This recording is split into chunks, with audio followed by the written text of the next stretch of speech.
A lingering question throughout the pandemic has been how businesses can protect the health and safety of employees and their families.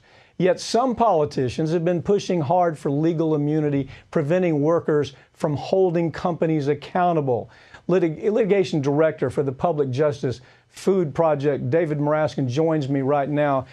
David, first of all, thank you for the work you do. I think we'd be in big trouble without your organization in this country, always being on the front line in courtrooms all over this country on behalf of consumers. But I want to ask you, what's the story here, David? Just why have senators been in support of granting immunity to businesses when so many workers are at huge personal risk? So there really isn't a good explanation here, except that Mitch McConnell wants to use the pandemic as an excuse, as a handout to his corporate friends. What has happened is that the Republican majority leader in the Senate has held up any stimulus bill on the condition that there be an immunity package tied into it. We're currently hearing that maybe he's finally backed away from that. But the reason there's been no stimulus for the last few months is he's been trying to immunize corporations from a wide range of conduct. And that has nothing to do with actually stimulating the economy and make sure people get back on their feet from the coronavirus. Well, you have been fighting the creeping immunity for a long time. I mean, your organization was there to fight the immunity issue for the gun industry. You fought immunity on so many fronts. But this is the first time that I think the public understands how ugly this right that we're giving to corporations to kill people and get away with that without any responsibility. This is the first time the public's paying attention to it. Thank goodness they are. Thank goodness your organization is leading that charge. Millions of people, this is really the story, millions of people are hesitant to return to work out of fear of getting infected. If businesses are granted immunity, how is this going to affect the workforce? I mean, why does a person go to work and then they go home and they say, I can infect my whole family? We've seen it with Tyson Foods, right? We've seen it with Smithfield, where hundreds and hundreds of people infected by just going to work. So how does this affect the workforce if they know there's nothing we can do about it if daddy dies of COVID? Yes, if you look at the meat industry, to date, there have been over 1,200 plants that have had outbreaks of COVID-19. And what this bill would do is it would say not only going forward are you not allowed to recover if you get injured on the job, but looking backward. What's so shocking about this bill is it removes rights people thought they had up to this point. What it says is if you go back to December 1st, 2019, you lose your rights to be able to hold your employer accountable. Moreover, it ties the government's hands. What this immunity bill says is that if the government would normally be able to pursue an action, be it under OSHA or Title VII or the ADA, as long as the employer is taking any steps that it believes at all are to trying to prevent COVID-19, then you can't sue the employer.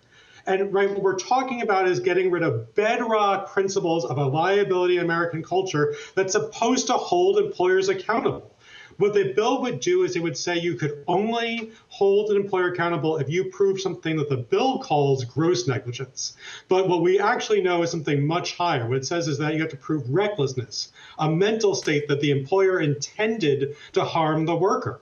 And so what you end up doing is limiting a variety of suits that are meant to change employer conduct.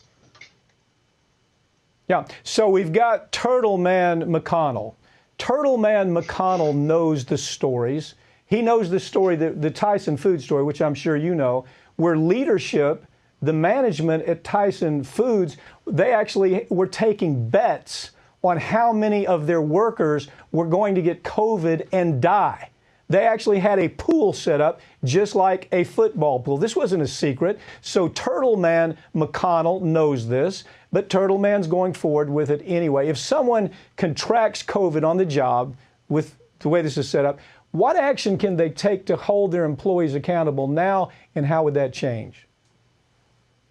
Sure. So I think your point's really well taken, that these are extreme circumstances that these employees are being subjected to. We have clients who weren't given masks until April, who still are not being socially distant in the workplace. The companies could separate them 6 feet or more apart, and the company's saying, no, we want to run our lines as fast as possible. We want to make sure we're pushing out as much product as possible. And so we're going to keep the employees as close as possible, push as much through the line. We don't care if you get sick.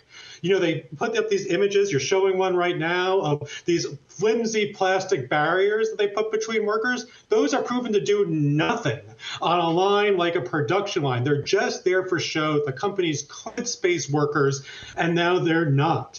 So what does this bill do? Where a worker was exposed to that kind of misconduct, the employer knew that it should have done something and didn't. In the normal course, an employee had a variety of remedies, be it through the Occupational Safety and Health Administration, be it through some kind of tort action. And what this bill would do is say you can never go to the Occupational Safety and Health Administration as long as the employer was doing anything. So if the employer put up those flimsy barriers, fine, that's enough. If the employer said put up a sign saying wash your hands, fine, that's enough.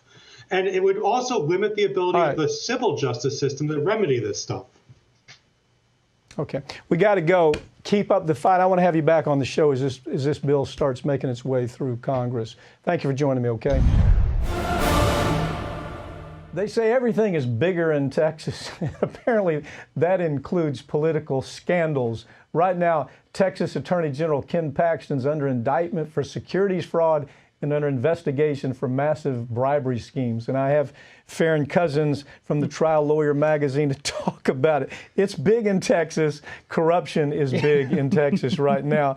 So we've talked about Ken Paxton in one way or another. This is a guy, I think we covered the story when he really should have been indicted 5 years ago. Right. I mean, the guy, and I don't think there's been a trial. Nothing's happened. He should have been indicted for securities fraud, but now he's back in the game. Pick it up from there. Right. I mean, this guy is already sitting there awaiting trial for his securities fraud. And as Attorney General. Right. And now he's got a scandal that makes the securities fraud look like nothing. And this one has it all. This has the bribery. This has adultery.